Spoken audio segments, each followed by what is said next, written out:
Hi everyone, in my shared why launching a node on a new crypto project is a good investment. Today I'll show you how to set up a Contabo VPS server for testnet node installation. Why Contabo? After comparing offers, it's clear they provide the best value with quality services at competitive prices, offering great flexibility including hassle-free server switches. Before starting, please note that the article presented in the video is available in English on Medium.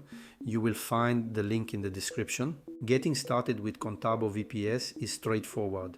Let's dive into the setup. First, head to contabo.com, click on VPS Cloud VPS and select the model that meets your node's requirements. For example, VPS 2 might be your choice with its ample resources. Next, fill in your preferences. Subscription length with no long-term discount. Server region, European Union is recommended for no specific latency needs.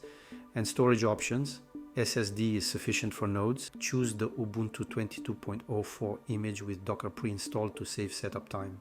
Set a password between 8 to 30 characters, avoiding special characters, crucial for server access. Leave the default settings for public IPs, private networks, and additional options like certificates or backups, as they're not necessary for our purpose. After completing the setup, enter your personal details and choose your payment method, PayPal or credit card.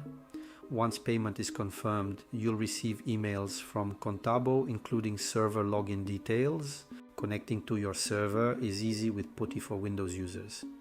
Download and launch PuTTY, enter your server's IP and log in with the root account using the password you set. Upon login, you'll see a welcome message and server name, both of which can be customized.